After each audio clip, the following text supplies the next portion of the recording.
For Creamer Media's Polity, I'm Mutsabi Hoyani. Political analyst Aubrey Machitli discusses the importance of strategic conversations about the state of the nation ahead of the May 7th elections. You suggest that in the build-up to the May 7th elections, political parties are making unrealistic campaign promises. What, in your opinion, is wrong with the promises being made by parties such as the DA, EFF and ANC? Well, despite the fact that the electorate is not as gullible as some politicians may believe, by making promises they have no capacity to deliver on, firstly because some of them are not going to win an election, or with regard to the one that is going to win the election, making the promise knowing that the state lacks either the capacity or the resources to deliver on the promise. All they achieve is to raise expectations. And this is unfair, especially in our context of single party dominance and an uncompetitive party system, because what it means is that those voters who may have been gullible or who may have believed the promises of the dominant party will never gain satisfaction in the next election by having other voters punishing the dominant party for making false promises. You suggest that the ANC talks left and acts right as it is more concerned about the interests of constituencies who do not vote for it. Well, if you look at economic policy, the business press or sections of the business press suggest that the ANC is hostile to business. Others even suggest that the ANC is hostile to the markets. Now, both these accusations are not just exaggerations, they're wrong. Because the broad thrust of ANC economic policy has been business-friendly and has been market-friendly, especially since 1996. Now, of course, the fact that it has been both business and market-friendly is precisely the problem for those who are poor and the working class, because this has coincided with the promise of a radical shift in the content of economic policy. Now, of course, whether the ANC can deliver on that promise is dependent on the kind of logic underpinning the promise. Now, the promise must be underpinned by a counter-hegemonic logic, a logic that says the ANC is going to step outside the current policy paradigm. I don't see that logic, and therefore, once again, the ANC is making a false promise with regard to the content of economic policy in order to allay the fears of business and the markets. You suggest that the EFF may be the victim of grand ideological illusions. Please elaborate. Well, there are two things I find interesting about the EFF.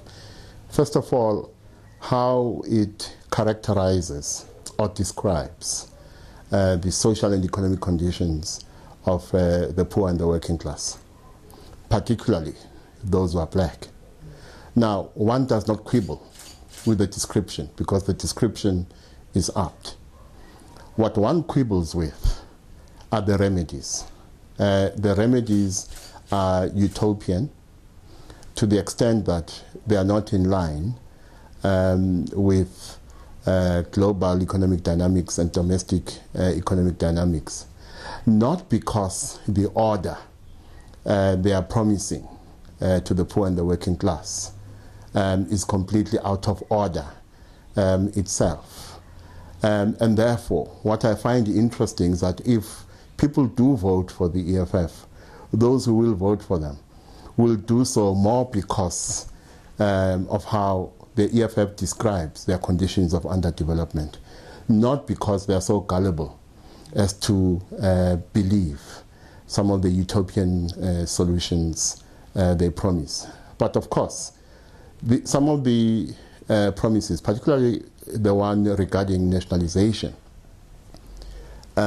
need serious elaboration and discussion. All of us, instead of obsessing about this single word, nationalization, I think should ask ourselves whether given the fact that we are so richly endowed with mineral resources, South Africa is getting a fair share for these mineral resources. And bearing in mind that these resources are not finite, are we getting a fair share? Are we not going to one day look back long after our lifetime when the resources are no longer there and ask ourselves whether we got a fair share? And my view is that South Africa is not getting a fair share for its mineral endowments. And therefore the conversation you should be having should be twofold. First of all, we need to talk about the modalities of setting up a sovereign wealth fund and the relationship between that sovereign wealth fund and mineral resources and other economic resources that can be deployed in the interests of particularly the poor and the working class. You suggest that the DA is promising an unlikely economic growth rate of 8%. Well, the DA's false promise of 8% growth is interesting because it is so elegant in how it is articulated and therefore give the appearance of possibility. Whereas when you check and you ask the DA to explain how it is going to get to 8%, the best answer they give is that what they propose is consistent with proposals contained in a research paper that was done by researchers at the South African Reserve Bank.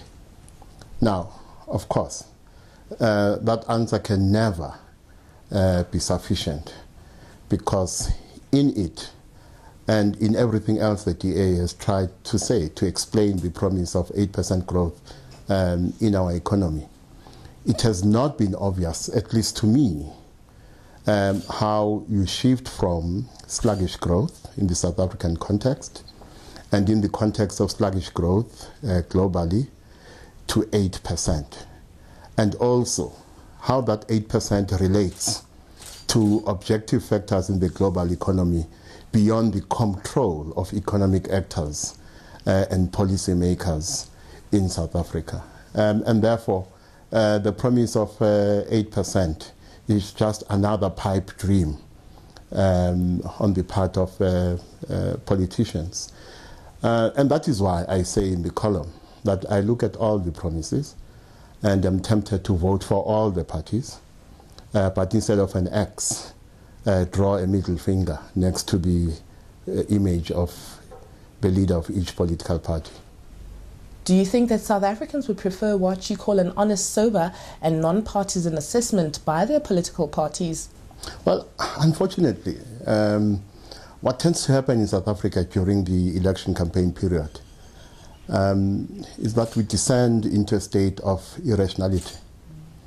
The irrationality is both on the part of politicians and on the part of citizens themselves. And the irrationality lends us susceptible to prejudice. It lends us susceptible to lack of critical thinking about promises and also about the criticisms of one party of the promises of another. And therefore, when it comes to the most important national conversations in this country, I almost always feel that an election is not the best time to have critical and strategic conversations about our future. Why do you say this? Well, for me, we need to have critical and strategic conversations about leadership, leadership across the board, given the fact that South Africa suffers from a chronic lack of leadership across the board, whether you're talking business, whether you're talking politics, whether you are talking labor. And the second thing, you need a non-partisan conversation about a vision for the future of this country. Of course, a non-partisan conversation is not the same as the suppression of difference during this conversation. And as I said specifically, I think we need to put very strongly on the agenda the idea of setting up a sovereign wealth fund in this country, and then discuss two things: the modalities of setting up such a fund, and secondly, which resources that are available to this country will form the content of such a sovereign wealth fund. Lastly, you suggest that the most important conversation for all South Africans and Africans more broadly is to ask whether they are getting a fair share from the exploitation of their country's resources, or if it is only their leaders who get all the benefits. Why do you see this as a key issue? Well, undeniably, the global economy still operates on the basis of a colonial logic. And the relationship between Africa and those who invest in Africa remains largely a relationship in which the investor sees the continent only as a source of extraction.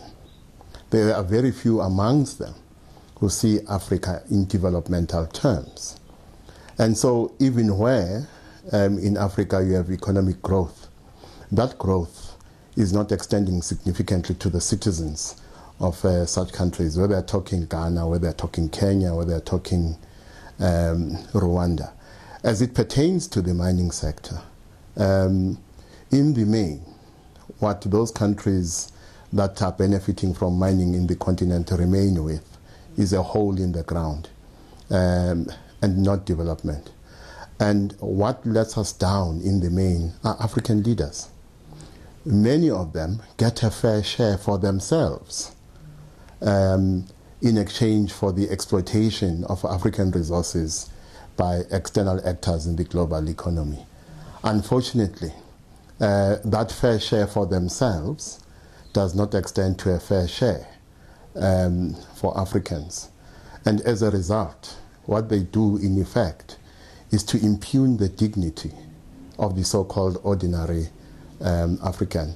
Africa will not enjoy the respect of others if our leaders do not insist on relations with external actors in the global economy that demand that Africa and its people and its resources be treated with dignity. That was political analyst Aubrey Machikwe discussing South Africa's campaign trail ahead of the country's 5th democratic elections.